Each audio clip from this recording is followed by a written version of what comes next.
بسم اللہ الرحمن الرحیم۔ یسألونک عن الخمر والمیسر۔ اب دیکھیے یہاں سے شریعت کا جو بلو پرنٹ اب تیار ہونا شروع ہوا، کچھ احکام پہلے آ چکے اور کچھ احکام اب آ رہے ہیں، تو بیچ بیچ میں یہ لڑیاں جو ہیں کٹی ہوئی ہیں۔ یہ آپ سے پوچھ رہے ہیں نبی صلی اللہ علیہ وسلم شراب اور جوئے کے بارے میں۔ قل فیہما اسم کبیر، اے نبی ان سے کہہ دیجئے کہ ان دونوں کے اندر بہت بڑے گناہ کی پہلو ہے، ومنافع للناس، اور لوگوں کے لیے کچھ منفعتیں بھی ہیں، واسمہما اکبر من نفعہما، اور ان کا جو گناہ کا پہلو ہے وہ نفع کے پہلو سے بڑا ہے۔ بس یعنی اشارہ کر دیا کہ چھوڑ دو اس کو، اب تمہاری عقل سلیم کے حوالے معاملہ ہے، حقیقت تم پر کھول دی گئی۔ یہ ابتدائی حکم ہے لیکن حکم کے پیرائے میں نہیں، بس یہ ہے کہ کچھ فائدے بھی ہیں۔ وہ تو ہے میں سے غرض نشات ہے کچھ روسیا کو، ایک گونا بے خودی مجھے دن رات چاہیے، اور ہے میں کدے کی راہ سے ہو کر گزر گیا ورنہ سفر حیات کا بے حد طویل تھا۔ یہ حکمت سمجھ لیجئے کہ جوئے میں اور میسر میں کیا چیز مشترک ہے کہ دونوں کو جمع کیا گیا۔ شراب میں بھی انسان حقائق سے اپنے آپ کو منقطع کرتا ہے اور محنت سے جی چراتا ہے۔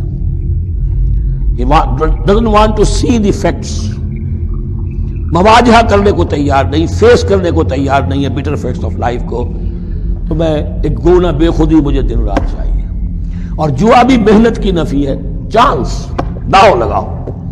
ایک ہے محنت سے ایک آدمی کما رہا ہے، مشقت کر رہا ہے، کھوکھا ہے یا کوئی چھابڑی لے کے جا رہا ہے یا کچھ اور کام ریڑھی چلا رہا ہے، وہ اپنی کوئی کمائی کر رہا ہے، اور ایک یہ داؤ لگاؤ، داؤ سے کمانا، چانس پر کمانا، یہ بھی محنت کی نفی ہے۔ تو یہ دونوں کے اندر اصل میں علت ایک ہی ہے۔ یسألونک عن الخمر والمیسر قل فیہما اسم کبیر ومنافع للناس واسمہما اکبر من نفعہما ویسألونک ماذا ینفقون قل العفو، اور یہ پوچھتے ہیں کتنا خرچ کریں، انفقوا انفقوا انفقوا وانفقوا فی سبیل اللہ ولا تلقوا بایدیکم الی التہلکہ، یہ آیت پر کل پڑھ چکے ہیں۔ اپنے آپ کو اپنے ہاتھوں ہلاکت میں نہ جھونکو۔ کتنا خرچ کرے، کچھ ہمیں مقدار بھی بتا دی جائے۔ فرمایا قول العفو، جو بھی تمہاری ضرورت سے زائد ہے۔ اللہ یہ بھی نہیں کرتا کہ اپنی ضرورتوں کو بھی تم پیچھے ڈال دو، نہیں، ضرورتیں اپنی پوری کرو، پھر جو اب تمہارے پاس ہے۔ اب یہ سمجھیے کہ جو ایک کمیونسٹ فلسفی ہے اس میں بھی ایک اصطلاح سرپلس ویلیو، ایک سرپلس ویلیو یہ ہے عفو، جو تمہاری ضروریات سے زائد ہے، یہ سرپلس ویلیو ہے، یہ اللہ کی راہ میں دے دو۔ اس کو بچا کر رکھنا جو ہے اللہ پر آپ بے اعتمادی کا اظہار کر رہے ہیں کہ اللہ کل نہیں دے گا مجھے، میں بچا کے رکھوں۔ یسألونک ماذا ینفقون قل العفو، لیکن اس میں یہ ہے کہ ضرورتیں کتنی ہیں، کیا ہے، اس کا کوئی پیمانہ مقرر نہیں کیا۔ یہ ہے باطنی روح جس کے اندر اللہ کی محبت اور آخرت کا ایمان بڑھتا جائے گا، وہ اتنا ہی اپنی بیلٹ ٹائٹ کرے گا، اپنی ضرورتیں کم کرے گا، اپنے معیار زندگی کو پست کرے گا، اور زیادہ سے زیادہ جو ہے وہ اللہ کی راہ میں دے گا۔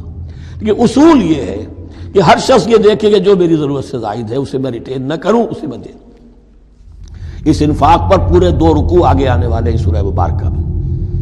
کذالک یبین اللہ لکم الآیات لعلکم تتفکرون، اسی طرح اللہ تعالیٰ اپنی آیات تمہارے لیے واضح کر رہا ہے تاکہ تم تفکر کرو، غور کرو، فی الدنیا والآخرہ۔ تمہارا یہ غور دنیا کے بارے میں بھی ہونا چاہیے، آخرت کے بارے میں۔ دنیا میں بھی اسلام رہبانیت نہیں سکھاتا، نہ کھاؤ نہ پیو، چلے کشی کرو، چلے جاؤ جنگلوں میں، نہیں۔ اسلام متمدن زندگی کی تعلیم دیتا ہے، گھر گھرستی ہے، شادی کرو، بیوی بچوں والے رہو، ان کے بھی حقوق کو ادا کرو، ان کا بھی پیٹ تمہیں پالنا ہے۔ تو تفکر فی الدنیا والآخرہ، آخرہ کے لیے، لیکن یہ کہ اس میں ریشیو پروپورشن رہنی چاہیے۔ دنیا کی کتنی قدر و قیمت ہے، آخرت کی کتنی قدر و قیمت ہے، اس کو جان لو۔ اسی کے حساب سے ایلوکیشن اگر نہیں ہے تو پھر یہ کہ سینس آف پروپورشن اگر غلط ہو گیا تو ظاہر بات ہے کہ پھر ہر چیز تلپٹ ہو جائے گی۔ ایک دوا کے نسخے میں کوئی چیز زائد تھی، کوئی کم تھی، آپ نے جو کم تھی اسے زیادہ کر دیا، جو زائد تھی کم کر دیا، تو اب ہو سکتا ہے کہ یہ نسخہ شفا نہ رہے، نسخہ ہلاکت بن جائے۔ وَيَسْأَلُونَكَ عَنِ الْيَتَامَىٰ، اور یہ آپ سے پوچھ رہے ہیں یتیموں کے بارے میں۔ قُلْ إِصْلَاحٌ لَهُمْ خَيْرٌ، اے نبی ان سے کہہ دیجئے ان کے لیے ان کی مصلحت کو پیش نظر رکھنا یہ ہے کہ جو بہتر ہے، نیکی ہے، بھلائی ہے۔ اصل میں سورہ بنی اسرائیل کی آیت جو ہے وہ لوگوں کے سامنے تھی، وَلَا تَقْرَبُوا مَالَ الْيَتِيمِ إِلَّا بِالَّتِي أَحْسَنُ، مال یتیم کے قریب تک نہ پھٹکو، یعنی گڑبڑ کر لو گے اپنے اموال میں، اس میں سے یہ کہ ہو سکتا ہے کہ تمہارا ان کا کوئی مال تمہارے پیٹ میں چلا جائے، ہانڈی مشترک ہے، اب اس میں ظاہر بات ہے یتیم نے بھی کھانا ہے، تم نے بھی کھانا ہے، اچھی اچھی بوٹیاں تم نے کھا لی ہیں اور یتیم کے لیے جو ہے خرچہ تو پورا ڈال دیا، لیکن یہ کہ اس کے لیے بیچارے کے لیے چھچڑے چھوڑ دیے۔ تو یہ چیز روکنے کے لیے کہا گیا تھا مکی صورتوں میں وَلَا تَقْرَبُوا مَالَ الْيَتِيمِ إِلَّا بِالَّتِي أَحْسَنُ۔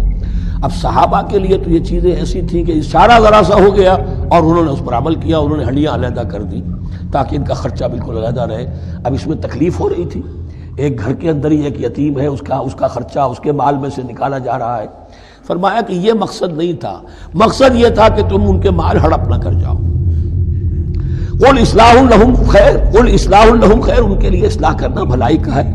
وَإِن تُخَالِطُوهُمْ فَإِخْوَانُكُمْ، اگر تم اپنے ساتھ ان کو ملائے رکھو تو وہ تمہارے بھائی ہیں۔ وَاللَّهُ يَعْلَمُ الْمُفْسِدَ مِنَ الْمُصْلِحِ، اللہ جانتا ہے مفسد کو بھی مصلح کو بھی، وہ جانتا ہے کہ یہ آدمی گڑبڑ کر رہا ہے، یہ ہڈیاں علیحدہ کر کے بھی گڑبڑ کر سکتا ہے، اور یہ وہ شخص ہے کہ جو ہڈیاں مشترک کر کے بھی حق پر رہ سکتا ہے۔ وَلَوْ شَاءَ اللَّهُ لَعَنَتَكُمْ، اگر اللہ چاہتا تو تمہیں سختی میں ڈالے ہی رکھتا، تم پر مشقت جو ہے یہ کیے رکھتا۔ ان اللہ عزیز الحکیم، یقیناً اللہ زبردست ہے، حکمت والا ہے۔